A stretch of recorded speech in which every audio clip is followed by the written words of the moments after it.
Day, and we Yeah. that's the first one. Oh, great. So happy birthday to your daughter, a fellow Aquarius. Yeah. Thank you. My birthday was last week. Oh, happy belated. Thank Yeah. you. Happy And Jim, belated. she's in what year of college? No, she graduated. She is she's studying for LSATs. She took one already and wants to Good. do another round. So, Good Amazing. for her. yeah. Very Okay. exciting. We That's are a live. Thank you. Good evening and welcome to the Norwalk Board of Education Facilities Committee meeting. Today is Wednesday, January 29th, 2025. Tonight, I am joined by Diana Carpio, our board chair, Ashley Goulias, board member, and I do believe that Colin Hostin will be joining us shortly. So thank you all for joining us. Our first action is to approve our minutes from our last meeting, which was on December 2nd of 2024. Were there any revisions or anything that we saw that we think needs to be amended in the minutes? I didn't see anything. So motion to approve?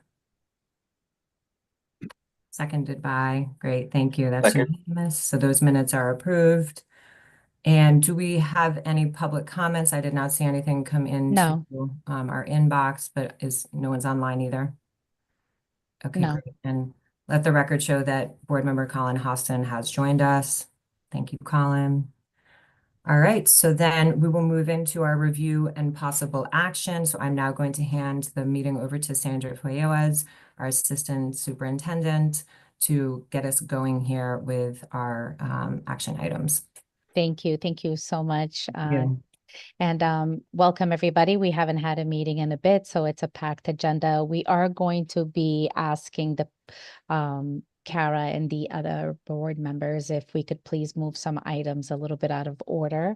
I know that we're going to begin with the indoor air quality update, but after that, we would like to move to the joint usage agreement with Recreation and Parks, just because Robert Stowers, who is also joining us, has another meeting that he has to attend.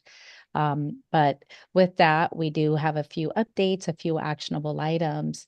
And without further ado, I'm going to turn it over to Jim Giuliano to provide us an update on our HVAC grant and the HVAC project, if that's okay with everyone. Okay, All Jim, right. Thank you, Sandra. of course. Yeah, and I'm not sure what the last update was to this committee, but we are moving pretty quickly.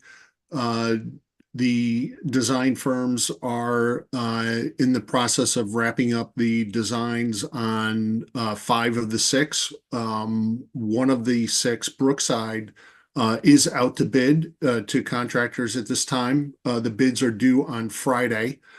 So myself and and Alan and Joanne are going to be busy putting together and reviewing the numbers to get it approved at the land use meeting on Wednesday. So Brookside is moving along pretty quickly. The other five schools, we issued a construction management request for qualifications. We had two construction management firms respond. We then provided them with a request for proposal, and we received those proposals today. We're going to evaluate them tomorrow. We have, I think, a 9 o'clock or 10 o'clock meeting tomorrow morning with purchasing, Alan Lowe, myself, and Joanne. We're going to review those and make a recommendation to land use for approval of a construction manager for the land use meeting on Wednesday evening. That will then really kind of kick things into high gear. We'll have more, as the weeks and months go on, we'll have a much more detailed plan of work for each of the schools and work schedule. Because it's up to the CMs to determine, based on the documents that we have, what we can and can't get done throughout the summer. We're probably also going to be looking for second shift work. We don't have a lot of time. December of 2026 is coming up on us quickly. One thing I do also want to let everybody know is that we did request an extension for the completion of all 6 of these projects, and we did receive that from the state. So our completion date went from December of 2025, and now it is December of 2026. However, it's still fairly tight. So we're looking to the expertise of the construction management firms to help us with the schedule and expedite the work. So there may be some second shift work throughout the school year. And again, that all needs to be finalized, flushed out, looked at, and determined exactly what's going to what work is going to happen. So we're still on schedule, and once we get the CMs on board as part of the RFP, one of the things that we emphasized was that we want to do 2 boiler replacements this summer at Rowayton and Silvermine. So they are well aware that they need to be they need to start and be complete throughout the summer for the 2 boiler replacement projects at Rowayton and Silvermine. So that is one item that was made perfectly clear to the responding construction management firms. We are also looking in the Brookside project.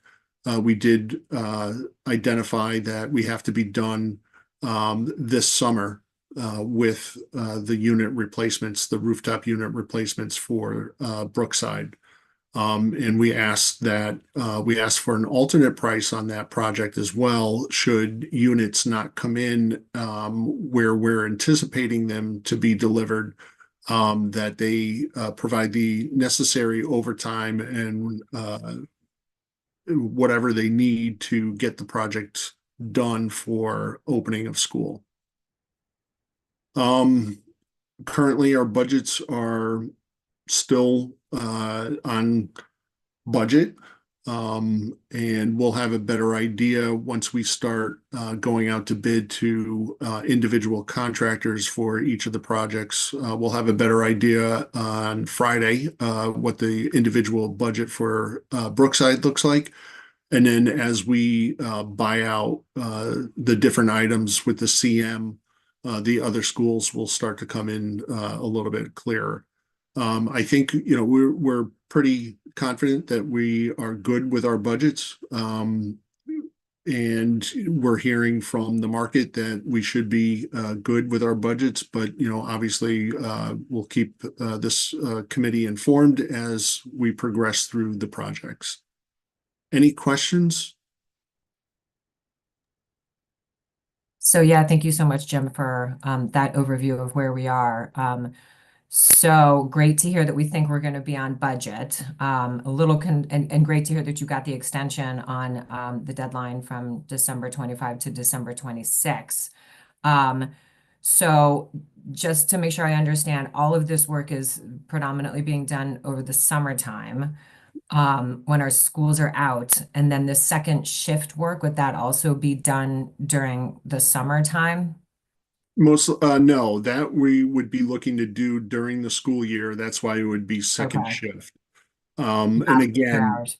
Yeah. yeah, so after school hours, and obviously, cleanup and safety is paramount, and we've emphasized that to both of the CM firms, and both of the CM firms that submitted their qualifications have experience in doing the HVAC projects through the HVAC grant process through the state of Connecticut. So they're well aware of the requirements. They're well aware, and they're both, like I said, experienced in this type of work. So we're confident that we have 2 very good firms that know what they're doing. because they're doing it or have done it. Actually, one of the firms I think is doing 4 schools in Fairfield. The other firm is doing 1 or 2 schools in Berlin. So they know what they're up against. Right. So does the work for all the schools get initiated this summer? And then depending on like where we net out, how far we get in the summer, that's when the second shift work could kick in like next Yeah, year? and quite honestly, we're going to have to take a look at it. We may want to start second shift work even before the summer, depending on what it is. We have to look at, hazardous materials still have to be better defined. We would prefer to do that over the summer. There may be times where we may need to do it like Christmas break, February break, or April break, something of that nature. And like I said, the CMs are well versed in what they have to do. So, we're going to try to keep it to a minimum. Right. But yeah, in order to maintain those schedules, we're probably going to have to do second shift work. And again, when that starts, we'll have a better idea once we get somebody on board. Gotcha. Okay, and sorry, one last question. Sure. Do we think that that second shift work would impact our budgets? No, no. I think, like I said, I think our budgets were, done with some of that in mind. Okay. Yeah, I'm not anticipating a impact to the budget. Okay.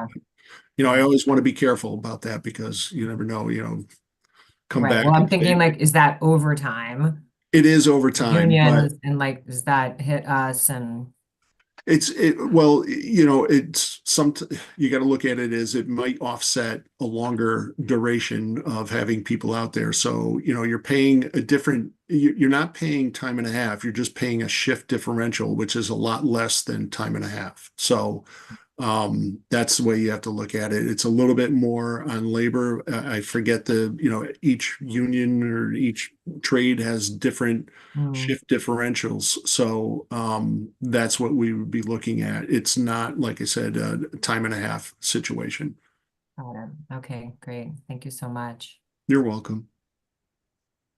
Any And other questions for Jim, Diana, Ashley, Colin? all right. Well, then, happy birthday to your daughter. Yes, Thank thank you. you, I Jim. appreciate Enjoy. it. Thank you. Thank All you so right. much. Have a good night. Thank you. Bill, you're all set with Cranberry? All right, you're muted, but I think you're all. I think he was Yes, I'll do nodding. cranberry. Yes. That's Okay, excellent. great. And Just bring Dan's me all in a set with it. slice of birthday cake tomorrow. All right, great. Thank you. All right, good Have a night, good everybody. night. Thank you, Thank So you. Jim. much. Thank you. And then I'm going to ask Mr. Stowers if you are on, if you can join us. Let me make sure. Oh, there he is. I can't see everybody at the top. So Mr. Robert Stowers is the Director for Recreation and Parks, and he is here today to give us an overview of the joint usage agreement or joint use agreement between Norwalk Public Schools and the city's Recreation and Parks Department. Just so that there's some context, there was an efficiency study that was shared that actually the city conducted in 2022, and some efficiencies were recommended between the two departments back in 2022. We started that work immediately when the results were shared. So there have been some efficiencies that have been captured between the facilities department and the recreation and parks department, along with DPW and other city departments. However, this pertains mostly to recreation and parks and Norwalk Public School spaces. And some of the practices that have been captured here were already in practice but hadn't been memorialized. But I will turn it over to Mr. Stowers because he is really the person that spearheaded this project. So, Mr. Stowers. Um, wondering if you guys can hear me? Yes. I have trouble a lot with this, I really haven't gotten this thing fixed. I had Greg in here a little while ago, but No, we I could just hear hope you you, just hope you fine. do it. Okay. Mhm. Yeah, I'm here to go over the interagency agreement that is proposed for the joint use of facilities and sports fields between the Rec and Parks Department and of course the Norwalk School District. Joint use agreements are really a staple of parks and recreation all over the country. And the main reason for that is because of a lack of facilities and resources to meet the demand of all the youth, all the families, all the children and youth that are in the city. And so no matter how large your city is and how independent the school district might be from the city budget as it is in Seattle, we still had a joint use agreement when I was there. And looking around the country, there are thousands of park departments that have joint use agreements for the same reason. I'm not going to take a long time, but I just want to give you a little bit of background. It's a long tradition of recreation and park agencies negotiating cooperative arrangements and agreements with school districts. Back in 1898, for instance, several New York City schools opened up evening recreation centers in schools because of a lack of resources, and with community leaders being responsible for developing recreation programs.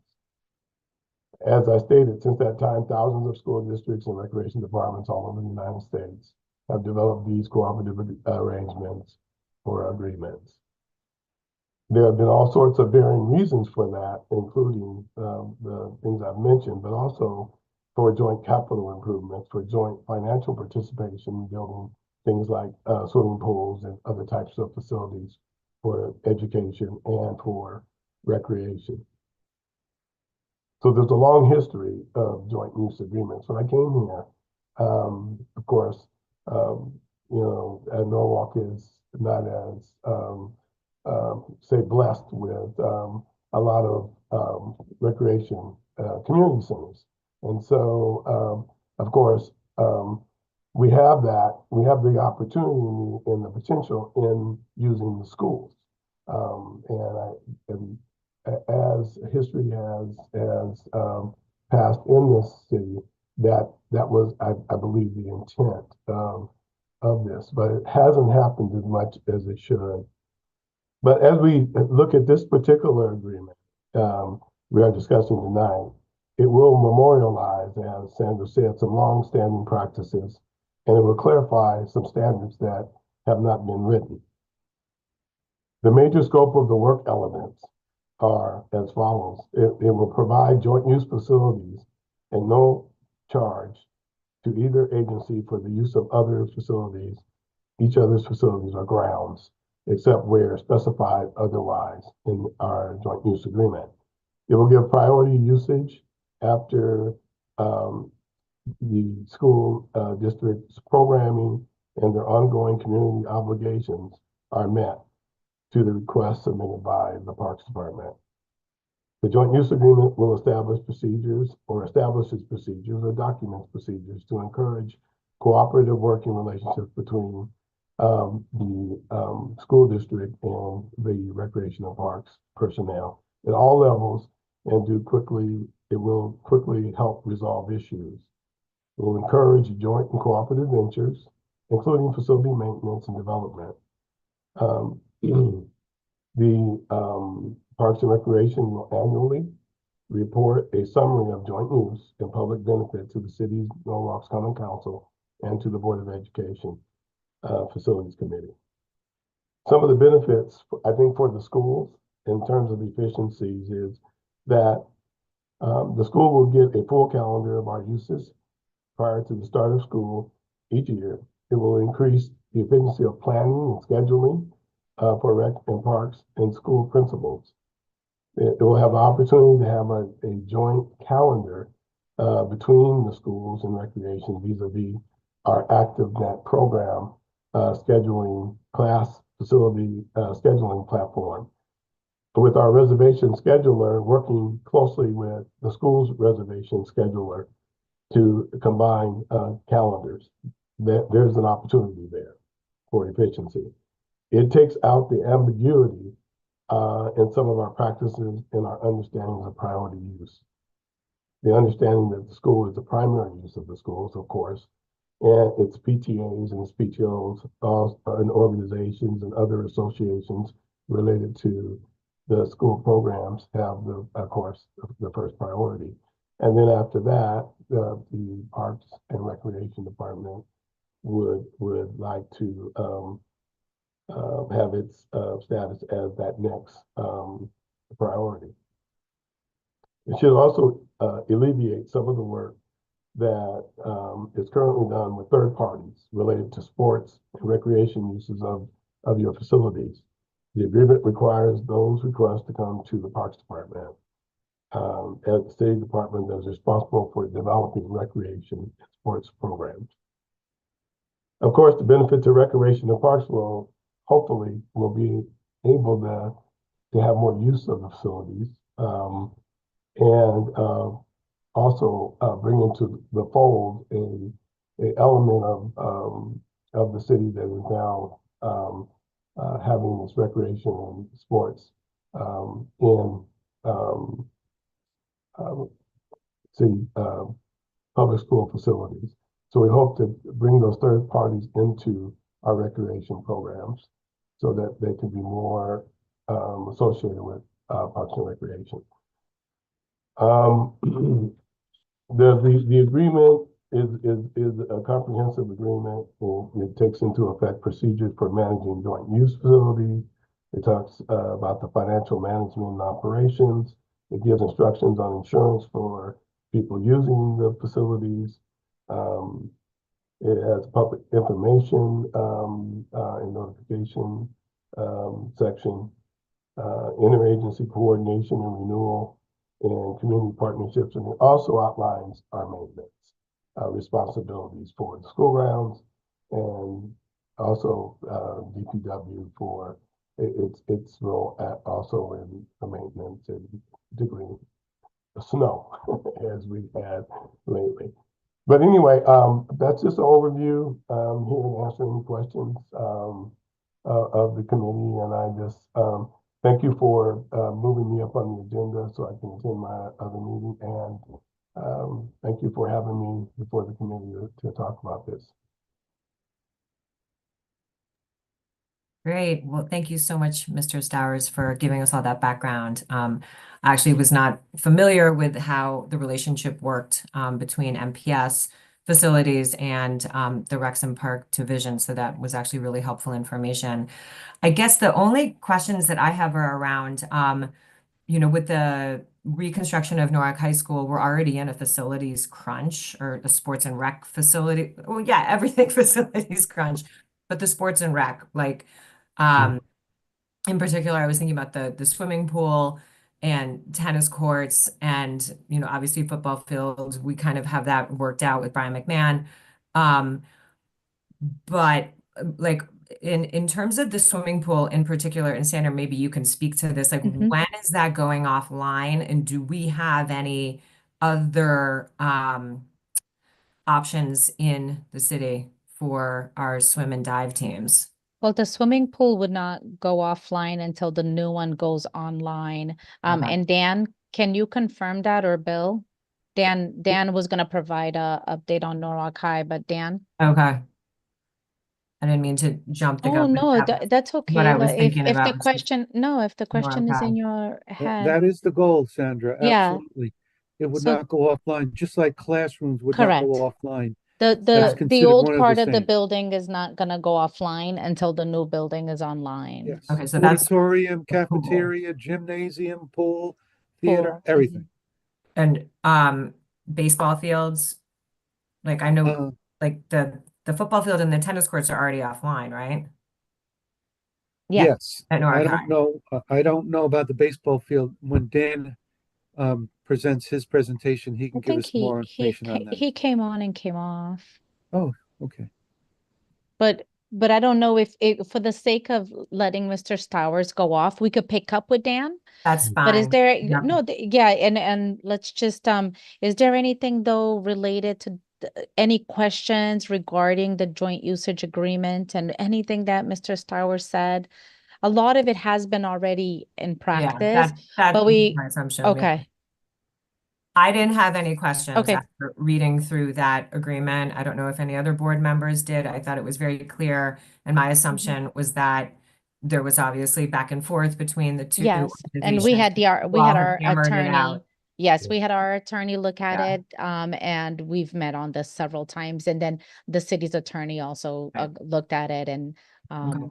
we made sure Bill has read it, I have read it, Rita read it, like many people also in our department that have been here for a really long time Right. read it to make sure that if there were things that were new, Mhm. that we Everyone were was able to aware. actually, yeah, that we were able to actually hammer Mhm. that out. Okay. Yeah, Tom Livingston also Yeah, took a pen to it. So, yeah. We've yeah. been working on this for quite some time, so to get I here mean, is it's actually, quite a document. It like accounts for like every single little scenario. I was like, oh my God, I never thought about any of this. yes, But in relation to what you were asking in terms of, a lot of the fields are down, so it's affecting Yeah. our community sports, leagues and that kind of thing. But we're working with the ADs and we're working with all the Mhm. leagues and associations, and we're trying to schedule everybody in as we can, Right. Wow. and as best we can. And so far, it's been pretty good. And, we don't have as many lighted fields as we need to have. I think that's Mhm. really where the gap is. Right. But otherwise, we're trying to fulfill everybody. Great. Thank you so much. Yeah. Thank you. if we're okay, what we would like the committee to do is to actually approve this, then moving forward to the full board. Great. So do I have a motion? Motion. Seconded. By Ashley. Great. Perfect. So there you go. We will move this Thank you. forward. Thank you so much. Thank you, Mr. Stowers, for Thank you. joining Thank you us, so and much. good luck in your next meeting. Have a Thank good night. Thank you, committee. Bye-bye. Bye-bye.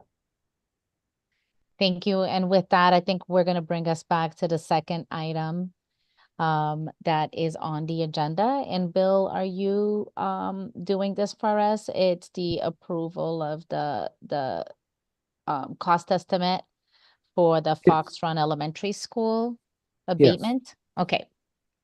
So what you have in the minutes, or in the agenda, I should say, are some attachments, and that pertains to the next asbestos abatement job we're doing at Fox Run Elementary School this coming summer.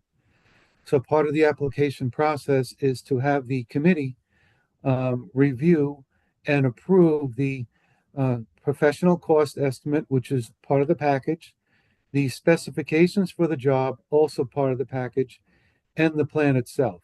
The plan itself is multicolored, and it shows you the areas that are being abated. Some areas have already been done, so they're not part of the project. So this would be followed by a form that would need to be signed called the SCGO 42, should you approve this item tonight. So hopefully you had a chance to look at it. It's a standard operating procedure. And following this meeting, we would seek signatures on that same form. This will also need to be presented next week to the city on the land use committee, because they too have to sign the same form. And then next month, we have a meeting with the state to review the job. And the first order of business is to make sure that the plan specs and the professional cost estimate have been reviewed and the form has been signed off. So this is an actionable item. Great. Well, I did not have any questions after reviewing the documentation. Nope. All right. So then do I have a motion to approve this and move it forward? So moved. Seconded. And thank you both. Thank you, Bill. Thank you, Sandra. Thank you. Bill, will you be doing the acceptance of the Cranberry Elementary School project? Do you want to just Yes. continue? Okay. Yes. So Cranberry School project is finished, 100% and paid under budget. There is still a little bit of allowance remaining, but also part of the closeout process for the state is they have to get official notice to the full board that the project is complete and accepted as complete. Again, another standard operating procedure. So there is a memo from Ellen Lowe in your package that needs to get approved from this committee. And basically, you're approving the fact that it goes on to the full board next week or the week after for a full board approval. So this also is actionable. Great. Well, super exciting. Congratulations on coming in under budget. It's a beautiful school, and I don't have any questions around it. Anybody else? Does it being completed, I know we had talked at one point about the solar panel, whether that was happening or not. Is that still to come? Is that part of the completion? Well, that's a good question. It's not part of the construction package. Okay. That is in planning right now. That portion I will be doing, and we will have that started middle of June. It'll be finished by the end of the summer.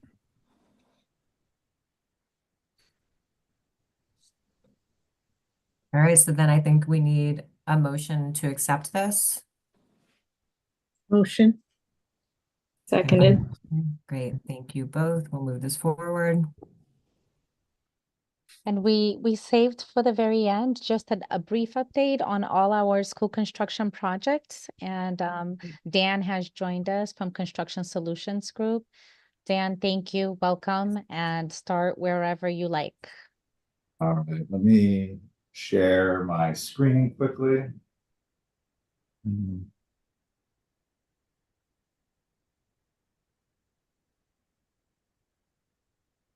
Okay. Can you see my screen all right? Yep. Yes. All right. I'm not one to talk too much, so I'll try to breeze right through this for everyone. So first we have South Norwalk Elementary School. The building, the way that they're progressing is the building's broken up in two halves. We look at this picture here. This is the center entrance of the building. To the right side is what we call Building B on the east side of the building. And then Building A would be to the left side, the west side of the building. Building B is where they started. They were closed in earlier. So the interior metal framing, we met last month. They had just made it to the second floor with that. That continues to progress. This includes the installation of hollow metal frames. That's window openings to the first floor that we have around the breakout areas, looking down into the gym or the cafeteria, from the corridors looking down into the gym. And then we have MEP rough-in is also moving along on that half of the building. That means ductwork. I just got word today that we have a pressure test on the ductwork for next week. So that's moving along and the finished work is going in. The roof on that side of the building is substantially complete. So it's watertight. The entire roof surface is down. There's still detailing, and obviously when air handling units and everything gets set, there will be some temporary and final patchwork, but that roof is complete. The brick veneer, when we look at the photos, you'll see some of the start of the exterior finish that they started at the far east end of the building, which is our service area, and they've worked their way around the back of the building. We'll look at that in photos in a moment. And then Building A, the west side, a little bit behind the progress of the first half of the building, just the way that they're working through. Exterior framing and sheathing is substantially complete. You can see in this photo here, what they do is they put some poly up to temporarily close the windows, and that allows them to run temporary heat for the winter and continue with some of the work that's temperature sensitive. The roofing for this half of the buildings anticipated to be complete in early February, and that allows the interior framing, which has already started, and select MEP overhead is going on both floors. And once you get the building watertight, that allows them to start some electrical and more sensitive MEP work, such as duct work. Just a quick note on the additional properties that were purchased. All of those properties along Oxford and the one property on the corner that wraps onto Meadow Street Extension, the purchases have been completed. The change order for the additional scope for the project has been approved, and the construction manager is proceeding with that. So they have, in the coming weeks, they're coordinating the demolition. So we'll see those buildings, those structures come down, and that area begin to change. They'll change the grades of that, get in some of the utility work over the winter, and then start to work on some of the finishes for the site work over there come summer of this year. So if I might add, Dan, real quickly, Yep. if you walk into Cranberry currently right now, you see a high ceiling with a wooden roof, wooden ceiling, and that's about 18 feet off the ground. When you walk into this school, there's your wow factor, and it's twice as high. And hopefully when we tour the building in a week or so from now, you're going to see that. And when all the steps and whatnot are outfitted, it's going to look like the stairway to heaven. I mean, honestly, it's like 30 feet tall. It's quite overwhelming. It's the wow factor of the whole school, Yeah. in my opinion. Can I Sorry, Dan. also, no, it's fine. Thank you so much, Bill. So you guys might have received an invitation today from either Maura or Jeanette. But today we were invited to a walkthrough, but it's next week. It's on February 6th at 2 p.m. Oh, exciting. Okay, so we just got confirmation Okay, I'll today look from for it. Alan Lowe, and I sent the email over to Very Jeanette cool. and to Maura. But that's what Bill was alluding to, is that we're going to be allowed inside the Wow. site. So That's it's amazing. February 6th Okay. at 2 p.m. Hopefully you can make it, but I know that it's a tough time. I would love to come. I'm We sure. will send you a more too. formal, Okay, but that's what Bill was alluding to. awesome. Okay, Thank you. Dan, thank you. Yep, and I'll run through some photos real quick. So we just talked about this. Bill explaining the magnitude of this entryway. This was the rendering that was originally proposed, and this is it coming together in Wow. reality. So, Super cool. and that's something the architect put together, the comparison from one of the photos they took on site. Oh my gosh. So this is the main entrance at the south side of the building. So this is what you would see. The student drop off is going to be right along here, this canopy, and this is the main entrance. And where this ceiling bumps up here, that was that area where of that stair that we were just looking at. That's incredible. I can't believe how far it's come. And this is the from that picture, this would be the west side or the left side of the building. So this is going to be the pre-K entrance that has a drop off and a small parking lot. This is off of Oxford Street. This is the other side. And this is what I was saying, that this is generally closed in this half of the building, but they are a little further on the other side. So this is I don't have the side here. So this is the back of the building. This would be the entrance to the cafeteria. This is the corner closest to the service. I believe this was the music room area. And then as you look down the back of the building here, they have their air vapor barrier installed. They've detailed the windows. These bump outs are I believe it was the pre-K classrooms and kindergarten classrooms with the fun windows in the back walls. And down here, the other half of the building doesn't have the air vapor barrier installed yet. We jump into here. This is the media center. And what's interesting about this is one of the drop down roof areas, provides natural light in the center of the building. So otherwise, this would be a tall room without natural light.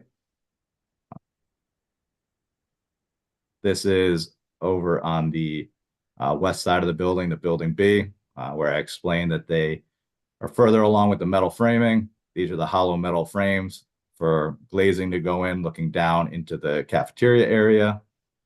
They have the doors in these classrooms. This is the classroom in the background here. You can see the large windows in the classrooms. And that's all I have for photos for South Norwalk. Any questions about South And Norwalk? that project is on schedule, correct, Dan? Yep. Okay. So, Great. Thank you for sharing the photos. yep, no problem. And if there's no questions, I'll move into the high school. The pace of the South Norwalk job is a little quicker, much smaller building. So we hear a lot of the same with a lot these updates, but there is some new items to report this month. But in general, they are still continuing with concrete perimeter walls and interior footings and piers. That's in progress and continues in early 2025. They're getting close to wrapping that up. And from there, they will be prepping the remaining areas for concrete slabs. And then from there, we're beginning our steel erection. So this week, starting yesterday into today, they began delivering the crane on site. This is the crane that will erect the entire building. I don't believe there will be a helper crane at this time. So that crane should be assembled by the end of the week, with steel erection beginning in the first area of the building, which, if we look at this rendering, they're starting at this first corner, which is the P-Tech wing, or not P-Tech, Norwalk High School wing. And then they're going to work their way across the site. We'll look at a few photos. So this is the entrance off of the existing Norwalk High School parking lot. This is the first section of the building, which is the Norwalk High School wing. It's hard to tell in this photo, but this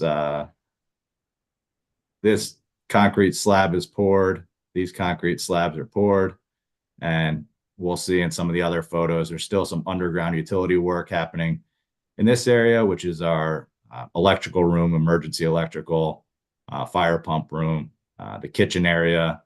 So it's a little heavier under slab utilities work over here. Over to the right, you see our pool has been poured, it's been tested, and it's been backfilled. And it's not much else to see there. This is just a snapshot of over in that electrical room area, give you an idea how much underground coordination takes place there. So here's the conduits poured. They're beginning to bring the grade up, and then this area will be prepped for slab on grade. And you can see the conduit over here that leaves the electrical room and then makes its way into the rest of the building and over to the emergency generator on the other side of the building. Here's some of those conduits as it turns from where we were just looking at. And this is Merrimack in the background. This is the pool with railing around the edge. Some of the interior piers and areas that are closer to being prepped for slabs.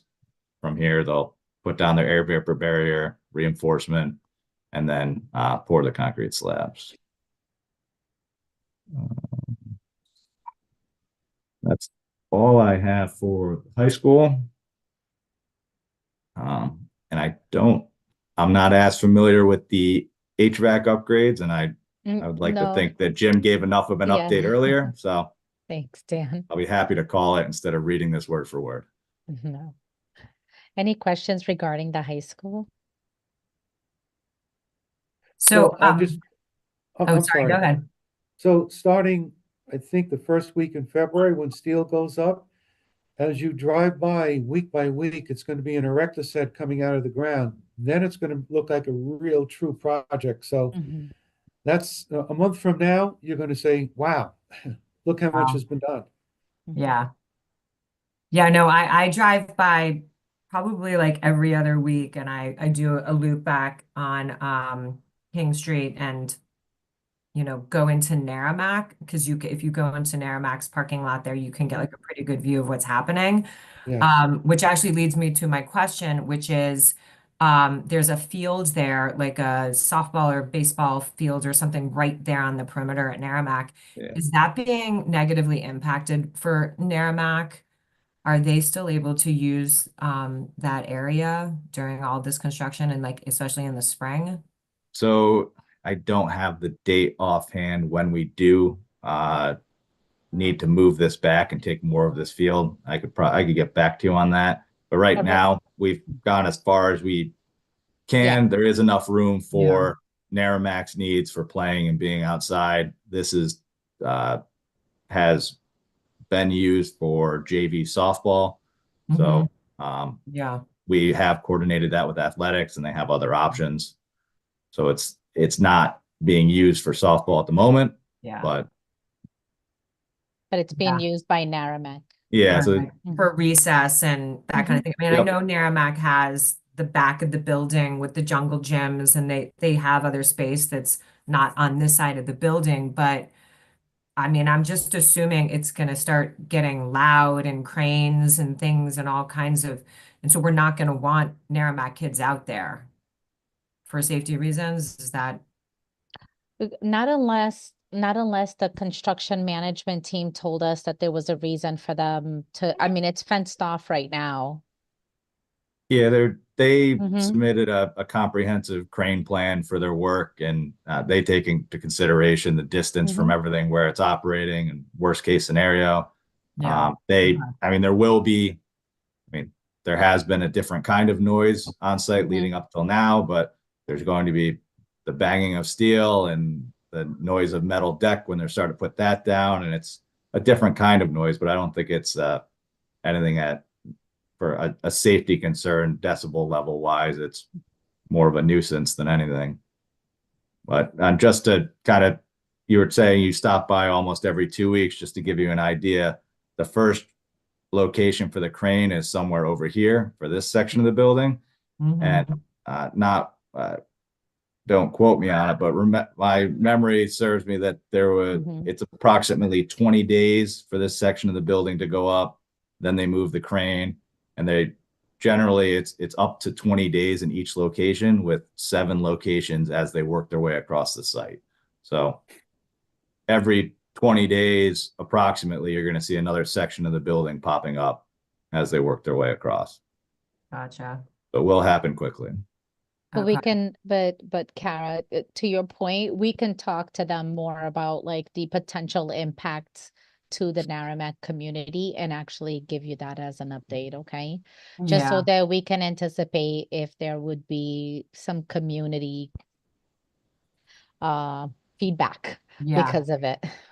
I would think that we might start getting it if it's going to start the noise level ratcheting up the equipment.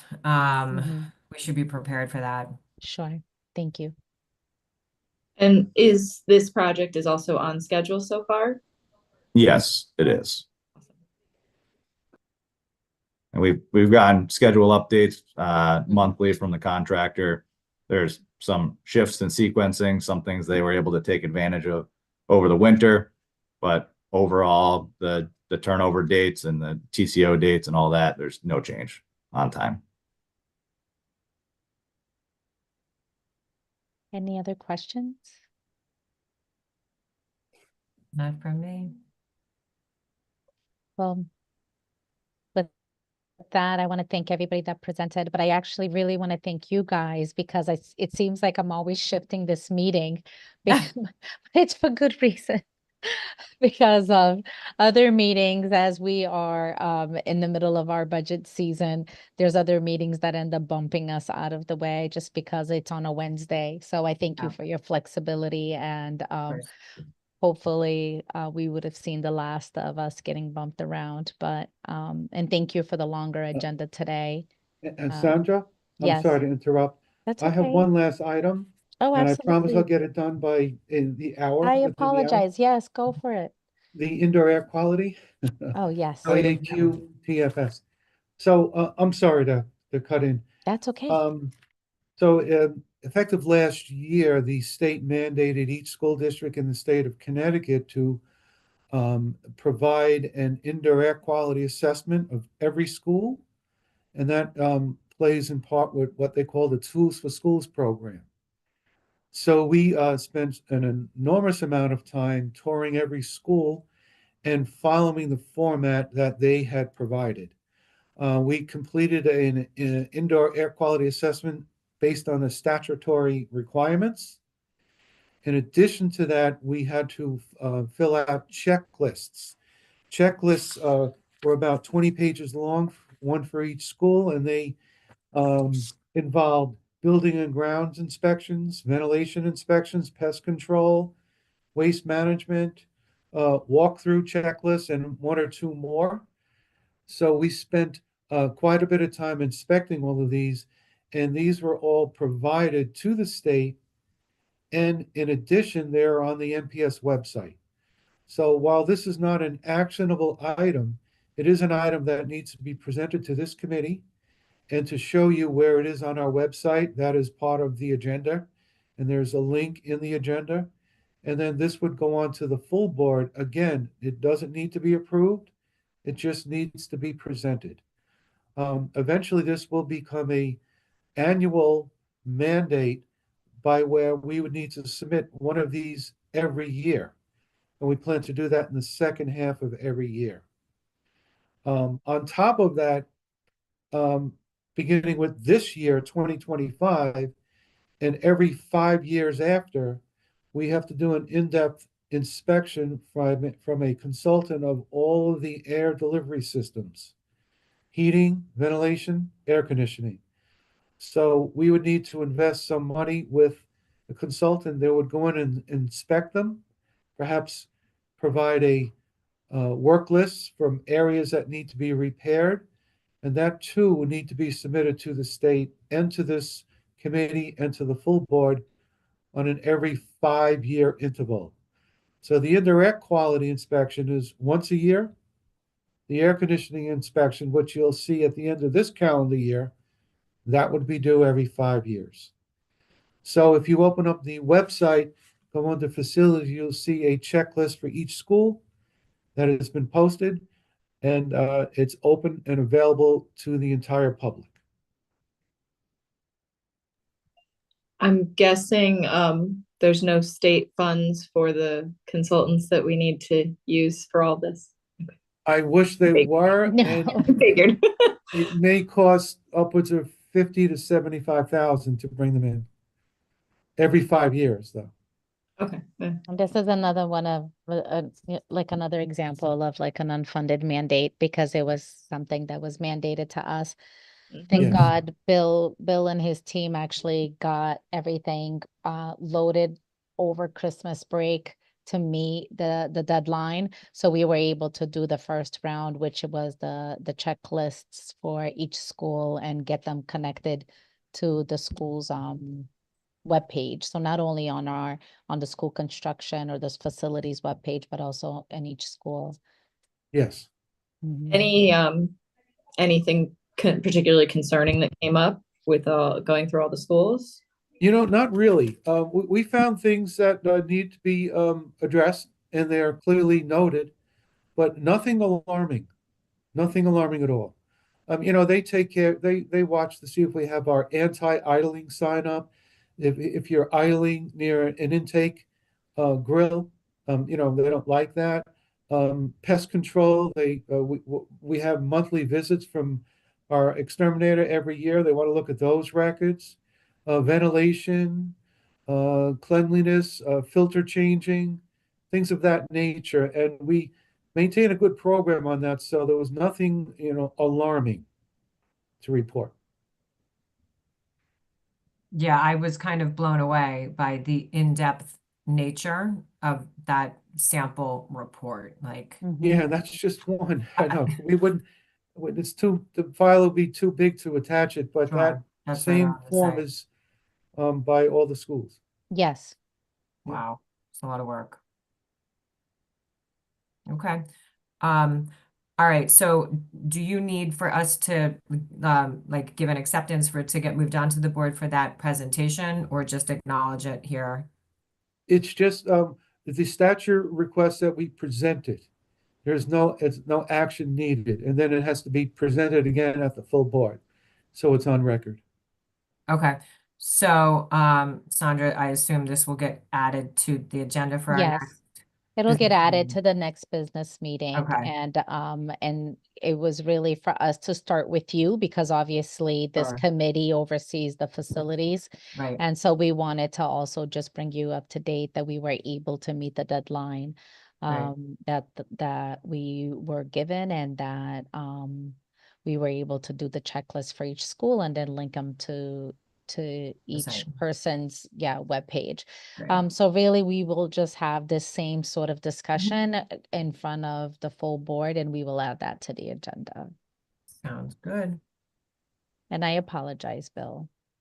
How That's can all I right. We all forget? forgot it. I'm all like, how It's can at I the top. forget? It's at It the was the top. first item. I know, we moved We through. skipped So it. thank you for Yeah. thinking of that. Okay. So we still are on time, so it's really up to you as to if you have any additional questions, but that was all of the updates and all of the business that we had with you. I didn't have anything else. All right, so motion to adjourn. Motion. Second for Ashley. All right, 4 minutes. Back to you. Thank you. Thank you so much, everyone. All right, thanks.